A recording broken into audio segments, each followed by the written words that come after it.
My loves, for several nights now I have not been sleeping deeply. Not because of fear, but because of movement. There is a subtle vibration running through the collective field again. It is not loud enough to be called chaos. It is not sharp enough to be called crisis. But it is present. And when something becomes present in the collective energy, sensitive people feel it before it becomes visible. Many of you have written to me. You asked, is something happening again? Are we about to face another global situation? Why does the atmosphere feel tense? So I did what I always do when uncertainty begins to circulate. I stepped away from headlines, I stepped away from opinions, I stepped away from speculation. I lit a white candle, I placed a glass of water beside it, I grounded myself, and I asked for clarity. Before I even finished shuffling the deck, the 9 revealed itself. The 9 is not random. The 9 represents cycles that attempt to re-emerge. It represents lessons that humanity has not fully digested. It represents endings that echo back into beginnings. When the 9 appears during times like this, it does not necessarily signal disaster. It signals repetition. Humanity is revisiting something, not necessarily the same event, but the same emotional landscape. Then I pulled a card of a man sitting under a tree, deep in thought.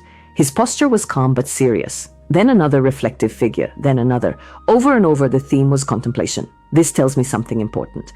This is not a chaotic collapse. This is a moment of global assessment. Scientists are assessing, healthcare systems are assessing, governments are assessing, communities are assessing, but spiritually, humanity is assessing itself. We are asking deeper questions now. Are we prepared? Have we learned? Are we reacting from fear or from wisdom? And that question alone shifts everything. When I asked directly, is there truth to the current reports of illness resurfacing in different regions? The answer was calm, steady, and grounded. Yes, there is movement, but movement does not equal catastrophe. The cards did not show uncontrolled destruction. They did not show global shutdown. They did not show mass collapse. They showed imbalance. They showed systems being tested. They showed leaders attempting to respond responsibly. They showed communities adjusting to new data. What concerned me more was not the physical element. It was the emotional reaction. I pulled the moon. The moon represents confusion, speculation, shadows filling in gaps where information is incomplete. In moments like this, imagination runs faster than reality. And imagination fueled by fear can create more damage than the situation itself. Then I pulled the 7. The 7 is spiritual awakening through discomfort.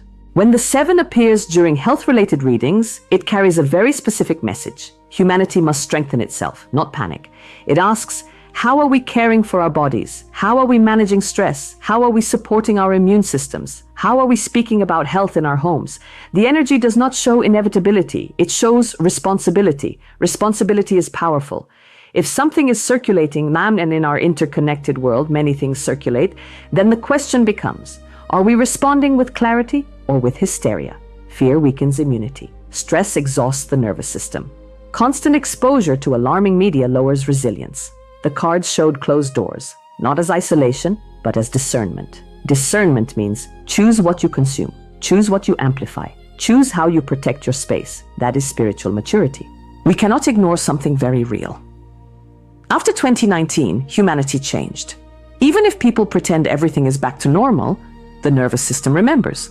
Work changed, trust changed, healthcare awareness changed, relationships changed, financial structures changed, mental health changed. Many people never fully recalibrated. So when new reports appear, even small ones, something deeper activates.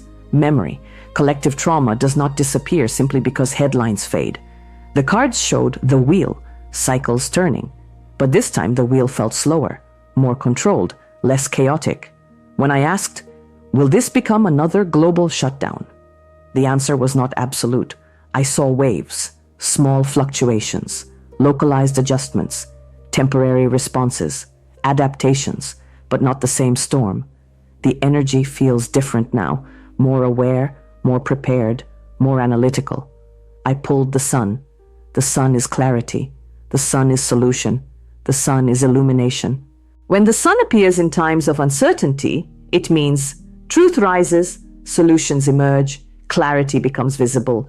But it also warns, do not surrender your emotional stability to speculation, because speculation feeds anxiety, and anxiety feeds imbalance. This moment is not about collapse, it is about evolution. How mature are we now compared to before? How stable are we emotionally? How informed are we without becoming overwhelmed? Those are the real questions. Here is what Spirit emphasizes clearly. Do not panic, do not deny, do not dramatize, do not ignore. Balance, strengthen your body wisely, eat nourishing food, hydrate, rest. Consult qualified medical professionals when necessary.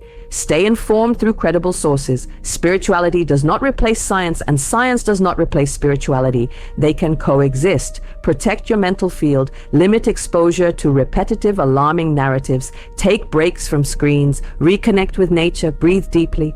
If anxiety rises, place your hand over your heart and say, "In this moment, I am safe." Because most anxiety lives in projection, not in the present. Tonight, if you feel cold, light a white candle.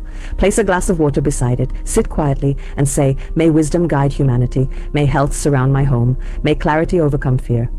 The cards do not show an ending. They show transition. They show humanity learning how to respond without collapsing. We cannot control global events, but we can control our nervous system, our reactions, our resilience, our faith. The world may experience shifts, but shifts are not always destruction. Sometimes they are recalibration. We survived before, we adapted before, we evolved before, and we will again. Stay calm, stay grounded, stay informed, stay spiritually centered, because consciousness, not panic, is rising, and rising consciousness changes everything. I send you clarity, I send you protection, I send you strength today, tomorrow, and always.